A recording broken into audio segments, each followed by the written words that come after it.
Right. The only way to get an XBH on this at bat is to get a home run. Count and then walk in or on. He's got to challenge the hitter right here. Never swing a 3-0 count, they say. Hippopotamus dick, dude. Except in this.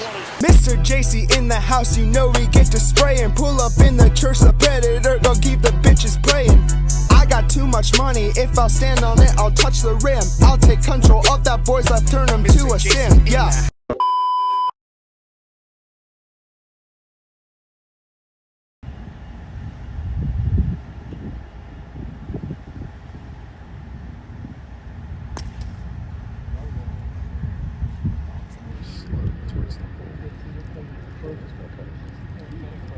Who the fuck is that guy? Who the fuck is that?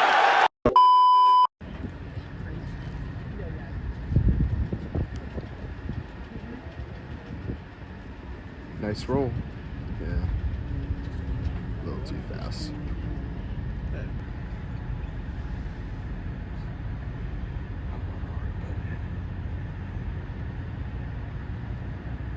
Nice.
So yeah, we are here at TNA Impact.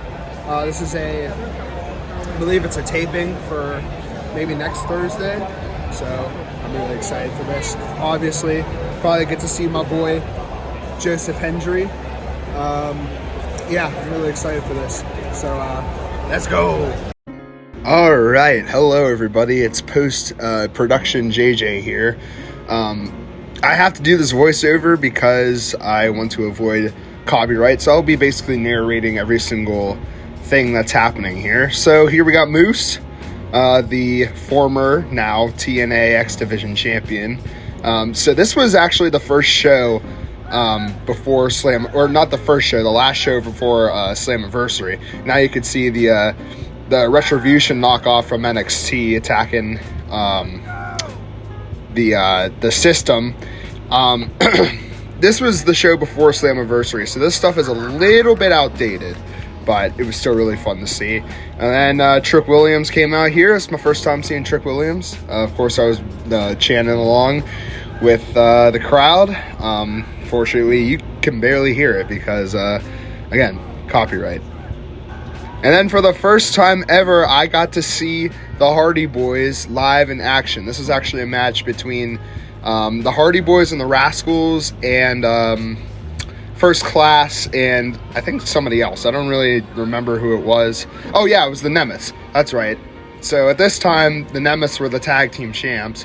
Obviously, the Hardys won them at Slammiversary, which was a super great match. But yeah, this is my first time ever seeing the Hardys in real life. And fun fact, I actually got to meet them, the Nemeths, and Mr. Joe Hendry after the show, which you'll see in a bit.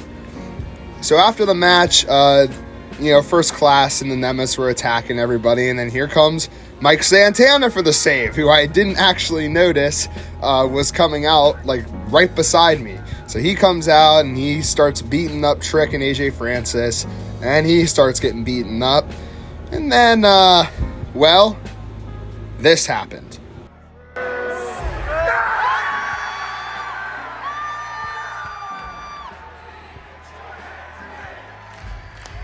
And yes, you're hearing that right. That is my mom absolutely losing it for Joe Hendry. But then this happened.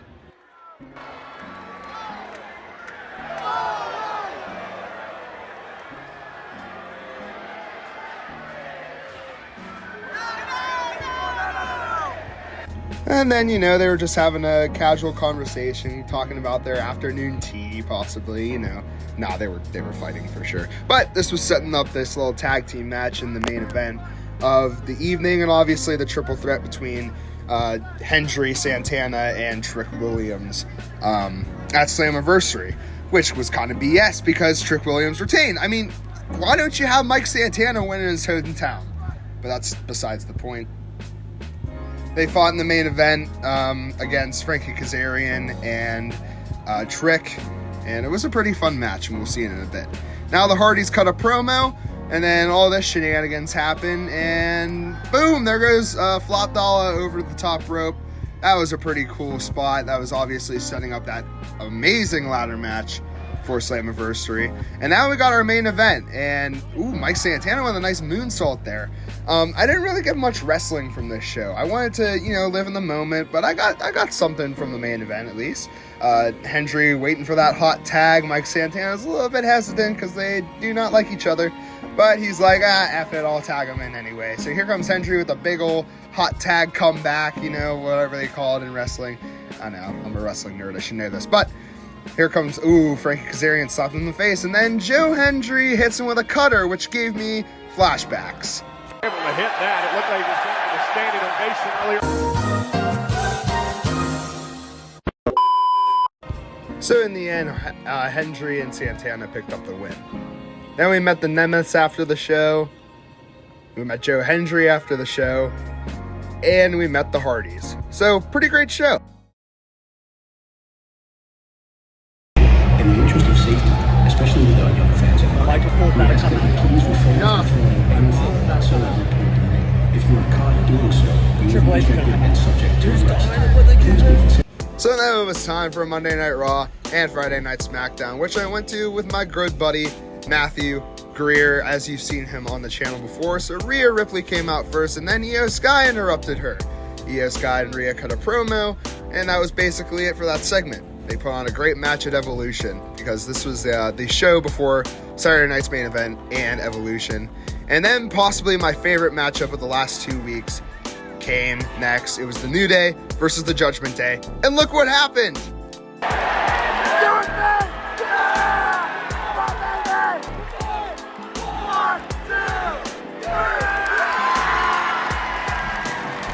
That's right, we actually got to see a title change, which ruled. I was actually talking to them earlier, and I was like, I've only seen a title change a couple of times. I wonder if we'll see it tonight.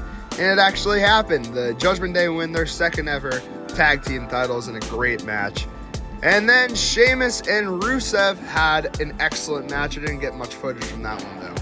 And Seth Rollins and Gunther had a promo battle, and then CM Punk came out and beat up Seth Rollins. After this, LA Knight beat up Seth Rollins in the crowd, and they brawled all over PPG, which was awesome. And then it was time for the main event. Pentagon and Sami Zayn against Braun Breaker and Bronson Reed. Penta is one of my favorite wrestlers in WWE right now, and there he is doing the walk, the smooth operator, as some people call him, Penta. And this match was awesome as well.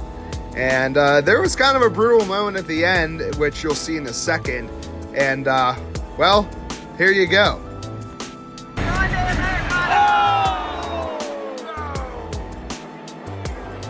It was brutal, but then...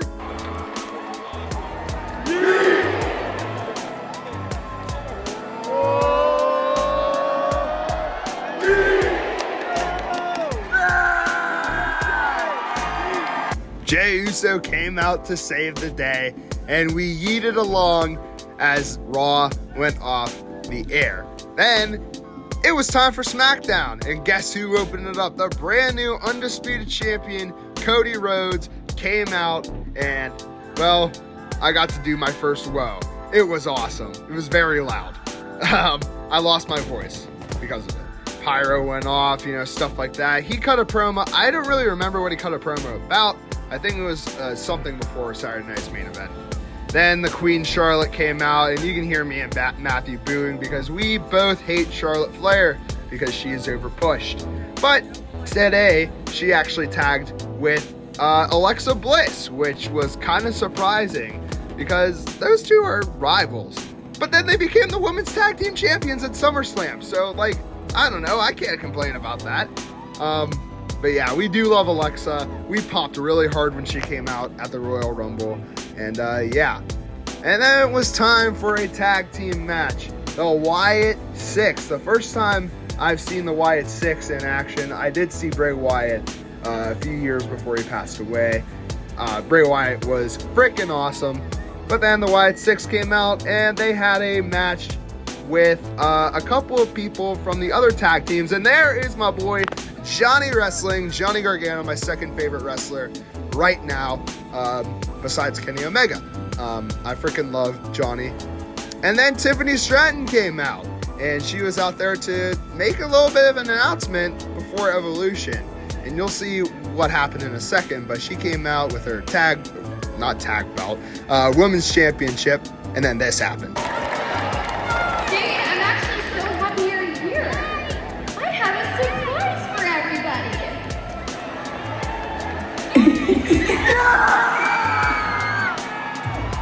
Yup, Trish Stratus came out, and this was pretty cool because I'd never seen her in real life before, and she's a freaking legend, so it was really cool to see her. But they did kind of spoil it before the show, but that's okay. It was still pretty cool. So she faced off against Trish at Evolution, and she won, but it was still a decent match. And then it was main event time. Jimmy Uso and Jacob Fatu taking on Solo Sikoa and JC Mateo of My Family Tree.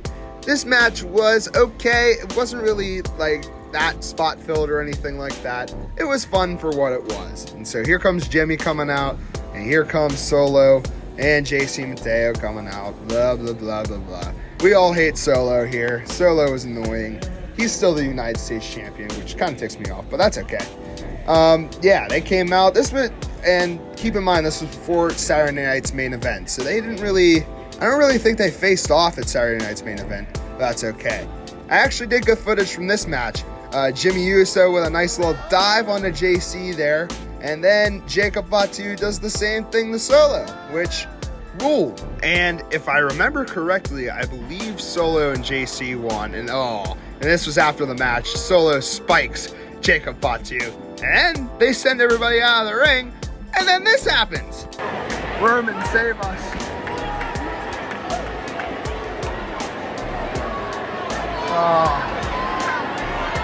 Not the Shield, you bastards.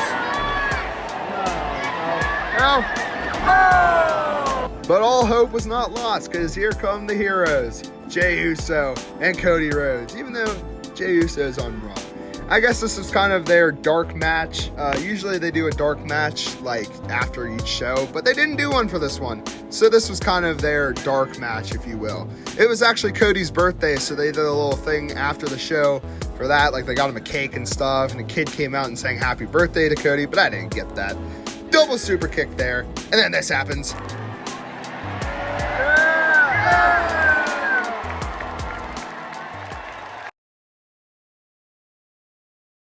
JJ, you make me want to bust on my floor. Mr. JC in the house, you know we get to spraying. Pull up in the church, the predator gon' keep the bitches praying. I got too much money, if I'll stand on it, I'll touch the rim. I'll take control of that boy's life, turn him to a sim, yeah.